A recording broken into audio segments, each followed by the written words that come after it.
Intel wants to build your next PC out of glass. Too switch, too furious. And too many chiplets for Max Blackwell. That's what the next gen of NVIDIA's 50 series. Slipping that one out real hard.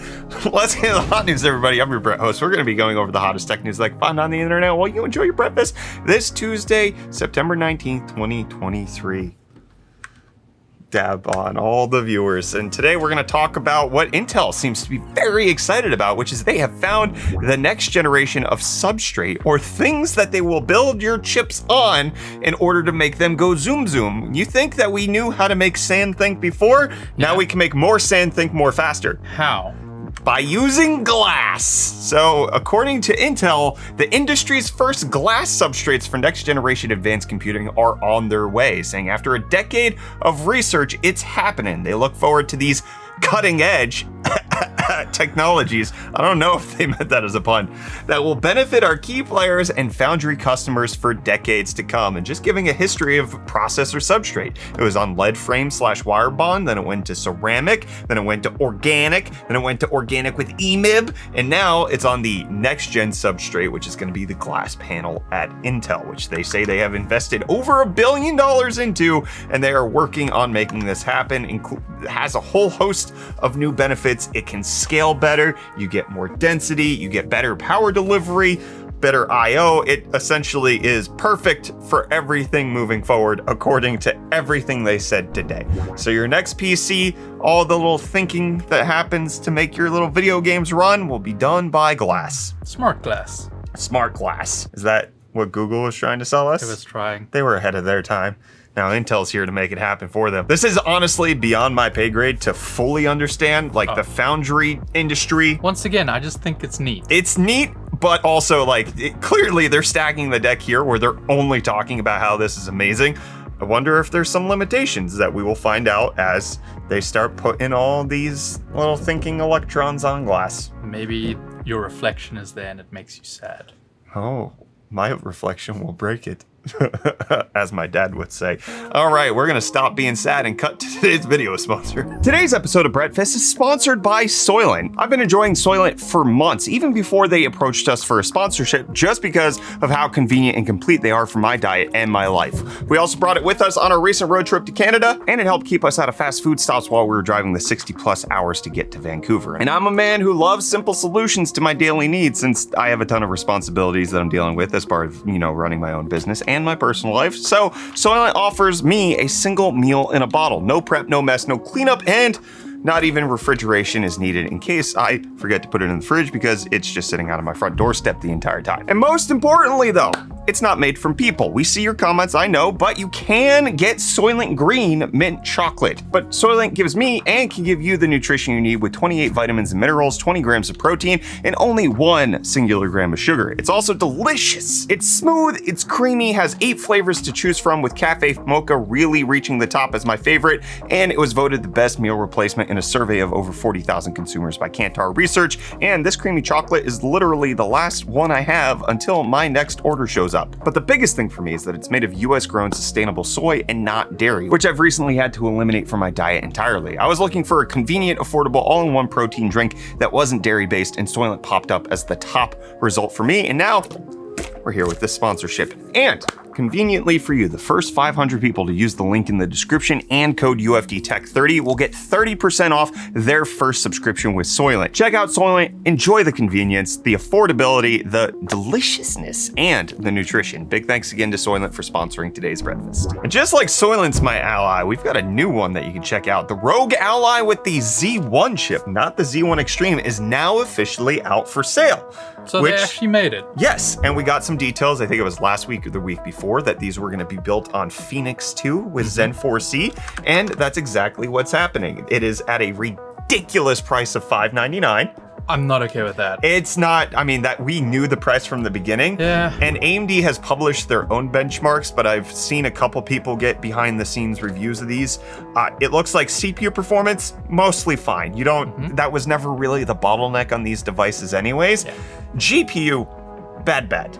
Like, How bad? It's the difference between getting 60 FPS and not in a lot of different games, and especially on a 120 hertz screen. Like, it has all of the same specs besides performance. Same 500 nits brightness, same 1080p screen, 512 gig SSD, all of that. But according to AMD's own published benchmarks, you can see things. Red Dead Redemption 2, keep an eye on that, 72.3. CSGO, 217, and then Grand Theft Auto 5, 112. Okay, 41.8 in Red Dead, 150 in CSGO, and 97.5 in GTA 5. In some games, it doesn't matter at all. Borderlands 3 goes from 66 to 62. There's some weird, strange stuff going on, but you're getting the 740M iGPU as opposed to the 780M, which has, I think, a third of the total teraflops performance that the Z1 Extreme can have. So you would expect around 1/3 of total performance, but it appears there's like some weird Windows nonsense that's preventing these chips from actually, like, I think the Z1 Extreme has more in it, but that's why it's staying so close to the Z1, is because something about being on Windows with power profiles and a whole bunch of stuff is stopping it from going as fast as it possibly can, because these numbers are actually too close based on the teraflops numbers that AMD has produced, which tells you roughly essentially how fast the GPU should go. And this is not looking like it's real. They're too close together, but it's definitely that the Z1 version of the ROG Ally should cost way less than $599. It's too much at $599. It should be $499. $399. It's competing more with the Steam Deck than it is with the Z1 Extreme if you like to play higher fidelity, higher graphically intense games. If you're just emulating or you're just playing CPU stuff, you're gonna be fine. Yeah. You can use the 120 hertz screen then at least. Yeah, you could spend the extra $100 that you save with the Z1 and buy a bigger SD card, which they didn't fix the heating problems either, so that's gonna die. Oh, great. Oh boy, well, let's talk about another handheld, because we got some details coming out from Microsoft's emails with Activision because of this whole merger that's going on, and Activision knows how fast the Switch next generation is gonna be, or NG Switch as they call it, next gen Switch, Switch 2, whatever you want to call it. And according to them, it appears that it's gonna be about as fast as a PS4 or an Xbox One. So it's gonna be about a full generation behind in performance. Which is not surprising, it's kind of how it's always been with their mainline consoles. Yes, but the thing that they're showing off here is that they're hoping to get like dev kits in order to make Call of Duty for the next gen Switch, especially since Activision in all of the proceedings was saying that they missed getting on the Switch hype train with Call of Duty, and so they think they can do it with the next generation, especially if they get their hands on all of the dev kits to make it happen. But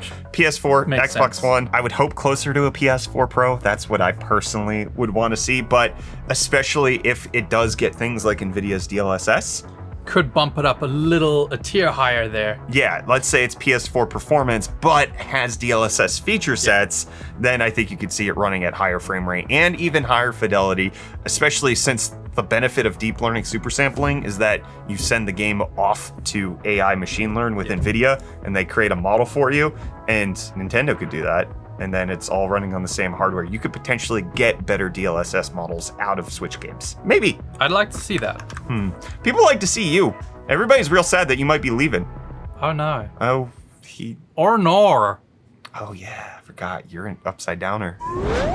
And hey, Oh, no. deals or nor. Starting off today, we have the Edifier MR4 powered studio monitor speakers. I love myself some bookshelf speakers.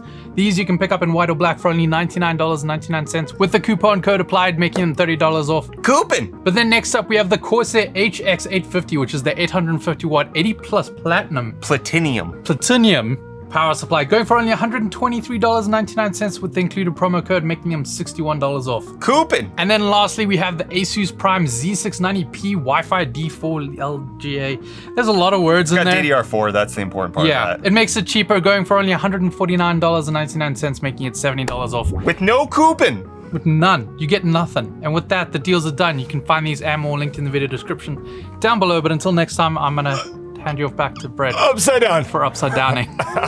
Well, Reece, I got the exact opposite of a deal for you. Good. Back at CES, Samsung unveiled their 57-inch Odyssey Neo G9 dual UHD monitor. This thing is Dual UHD. well, it's 57 inches, right? 240 hertz, mini LED, and comes in at a resolution of 7680 by 2160. This essentially is a 4K super ultra wide. Absolutely bananas. 1000 nits peak brightness, all of the things you could possibly want. When is enough enough?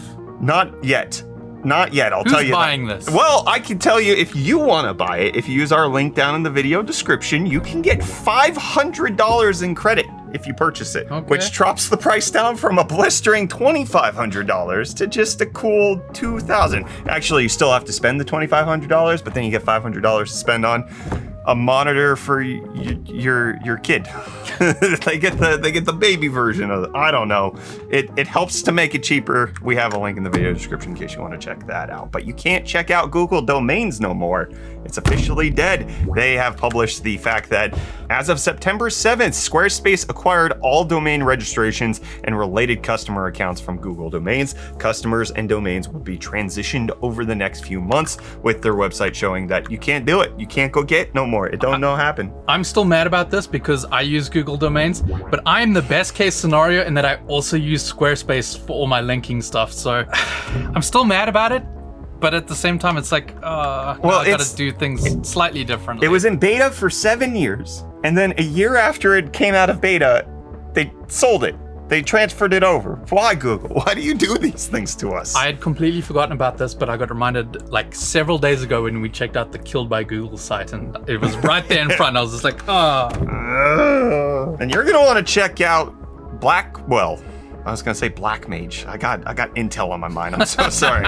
We've got new reports coming out about NVIDIA's next generation GPU is gonna potentially be the RTX 50 series, and the fact that a well-known leaker is discussing that it will finally, just like what AMD is doing, be on a chiplet architecture, which means it's gonna use multi-chip modules, be broken up a little bit different, not be like the way it is with Ada Lovelace and Hopper, the way that things are done currently, which is one of the reasons why it's suspected that NVIDIA had to charge so much for their current GPUs, because they can only make them bigger, and if a die that size fails, you lose that money. you're still out of pocket. Whereas the thought is with things like AMD's setup, when you're building chips out of smaller chips, if they do fail, it's a smaller piece that you just slot in a different part, which is one of the reasons why it's expected that the 7800 XT is so close in price to the 7700 XT. They don't need you to buy the cheaper one. They're doing just fine. They're making enough. They don't have to make up for the cost. They don't have to sell the defective ones. The yields are high. Everything's good. And hopefully that could potentially carry on over to NVIDIA. But we do have our first rumors of RTX 5090 specs. Ooh. So I want you to take this with a massive Lot's wife right now, because this is like when a gust of dust is coming off the coast of Africa and we start trying to predict where the hurricane model's gonna go. That's exactly where we are right now. We're just in the, like, the dust has come off of the Sahara. We have no idea where this is gonna make landfall. But the 5090, according to some rumors that are happening over on the Chip Hell forum, which tends to have some idea of where things are in pre-production, indicates that we are expecting a 50% increase in cores, 52% increase in memory bandwidth, putting it at over 1.5 terabytes per second, 78% increase in L2 cache, which is something that NVIDIA's been doing lately, 15% increase in frequency to get up to 2.9, close to 3 gigahertz out of the box, and a 70% performance bump overall. So that,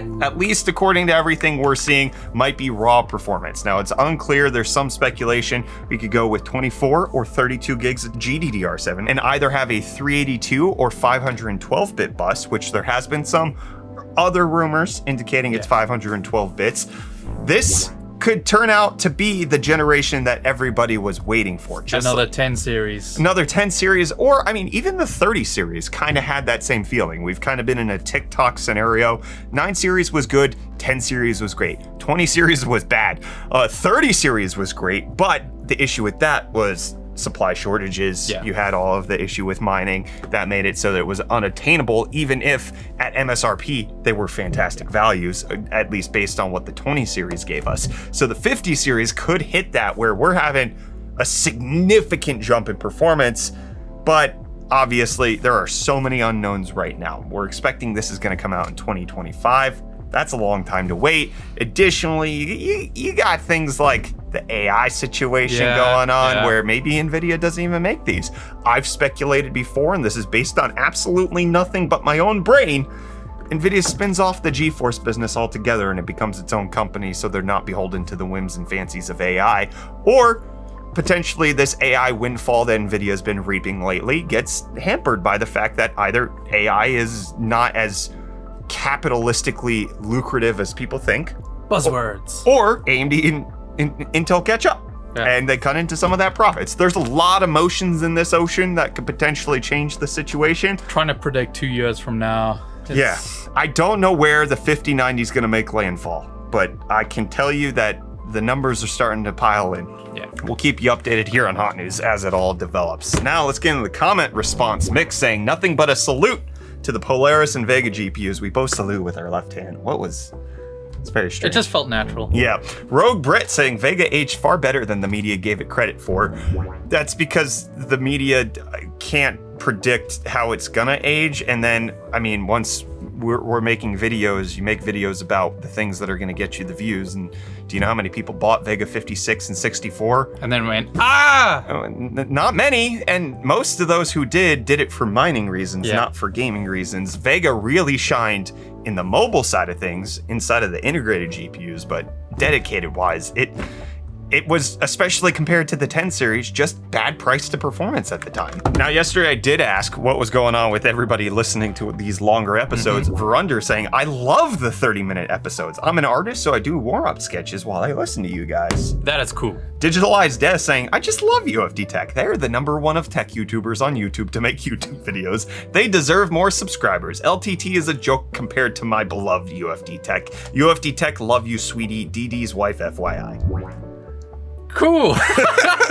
There were so many comments of people telling us how they listen to Hot News, why they enjoy it, all of that. Can you please balance it out today with what is your biggest gripe with us? What do you not like about, I think desk slaps when I listen to it. It's very violent on the headphones sometimes. That's fair. Let us know what your gripe with the Hot News is. I want to hear that. Sly Fox coming out and saying, first and foremost, sorry to hear Reece is leaving. I'm gonna miss the banter. I only recently started watching these morning vids consistently as they grew on me, and I like these news updates. For me, it's a nerd's version of dad sitting on the couch with his coffee before work catching local news. Yes, thank you. I love it, and I do indeed watch while I eat my breakfast. Keep it up.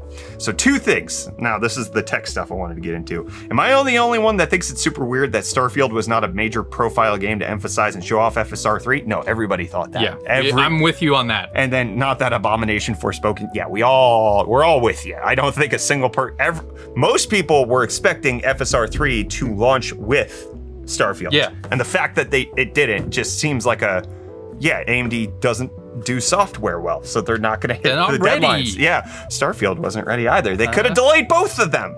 Would have worked. It would have been a package deal. And then 2, I find it absolutely bizarre that Apple came straight out of left field with their own silicon and just blew us all away. If you asked me in 2010 to 2013, I would have told you to never buy an Apple computer for content creation because I personally felt it was a massive ripoff. So here's the thing. I don't think Apple comes out of left field. I think what happens is that Android and PC people stop paying attention. Because everything Apple is doing right now, they laid the seeds for ages ago. That's just Apple's thing, is everything is a 5-year plan that they execute on. If not more. Apple was unhappy with Intel. That was long standing. Yeah. Additionally, they had been building out their prowess of developing their own chips with their A series on their phones and their iPads. We had rumors years ahead of time that they were looking to make their own silicon to switch away from Intel because they weren't happy with the performance. I actually found an old Hot News episode from 2018 where I talked about this specific thing. There's also been rumors floating out there that Apple is potentially even getting into the gaming game. And I think part of that is them learning how to do everything to the best capacity that they can control it. Yeah. And that takes a lot longer. Apple doesn't do things typically half-heartedly. If they're doing it, they're going full scale into it, and that requires a lot more work. That's why they can't just do things out of left field, as you were saying. It's just, there's so much pre-planning that Apple has to do in order to scale things up to the size of the business that they need. Absolutely, and I think if you stop paying attention, it seems out of left field. What do you mean Apple's gonna have gaming on their phones? Where's that coming from? It's coming from the fact that they are controlling their own software development on the M chips, and the fact that it's the exact same essential hardware that's between their M chips and their phones. They've been talking about everything they're doing with Metal. They just announced DX12 optimizations for working on the M chips. All of these pieces are out there in the ether. Now it's starting in the next few years to cohesionally give us the good. I hope like that made sense. Z-Shrink saying, the rest of the episode aside, I think the first comment response really shows how it's not always about the content, and sometimes not even about the host. It's about the friendships we made along the way. And oh heavens, I really hope that 10-hour edit comes through. Guys, Why would you want that? Yeah, that. But then also, gripes, please. I need to read some negativity. Cameron Van Nata saying, the Pixel Watch has so many issues as you mentioned, but if the price was cheap enough, I'd have probably considered it anyways. I have always enjoyed Fitbit and would at least like to try a Fitbit watch with Android Wear on it. Too bad the price has never dropped enough to even be tempting. They can't even make enough parts to have replacements. Yeah. It's a hard recommend. What the Duck saying, I fully agree with low resolution and low FPS being perfectly fine if that's all you've got. I've played probably 10 hours of Starfield on my Steam Deck and I absolutely love it. The low FPS doesn't bother me and I've put the vast majority of my time in the game on my high-end PC where I rarely dip below 60. Still unacceptable, but I just accept it. I love this game. Let people enjoy things. Yeah. If I want to play the worst version of whatever game, that's fine. No, there is no real reason why people have to maximize performance or FPS, besides you want to. And if you want to, good on you. I'm kind of also in that camp. I just played Cyberpunk over the weekend, made sure to do it on a 4090. I could have just as easily done it on a Steam Deck. Yeah, hey, I have no real skin in this game. I played through most of my games at like locked 30 on console and still enjoyed them. Yep. Tigo saying, I have an R9 Fury Nitro since 2017 and just recently upgraded in July. It hasn't received any updates for quite a while, but I gotta say that was not a big deal for me. Every game I launched was running fine. If you have any issues, Amernine drivers will probably help you. I'm not familiar with that. Off the main market drivers always open to up to issues. Weird. I'm sure there's like development history and you can track whether or not they're safe. It's just you can't wholesale recommend, hey, there's the sketchy driver website where you can download these new R9 Fury Nitro drivers, which how many people bought that car? Drake Chapman saying, I had bought a Sapphire Pulse Vega 56 back in 2019. It was a great upgrade for my 580. I never understood the hate for these cards as I've never had any issues. The hate comes from the fact that they were hot, they were loud, they were overpriced compared to the 10 series, and by the time they released a high-end version in the Radeon 7, it competed only with the 1080 Ti at $699, the same price, and by that point, NVIDIA had already moved on to the 20 series. And too little, too late. The Vega really shined in the low-end market. When they tried to scale it up to high-end GPUs, it just didn't compete. Well, Vegas were going for super cheap in South Africa when everyone was trying to ditch them after the mining thing blew up. Stiggy Man says, I listened to Breakfast on the train home from work. It's a 48-minute trip. There is your max episode length. That's good to know. And then Chunky Joe says, I almost skipped this episode because I thought it was Reese's last video and I just can't handle that loss. Don't worry, that's actually tomorrow. That's coming. Tomorrow's his last hot news. We'll see you then. Or nor.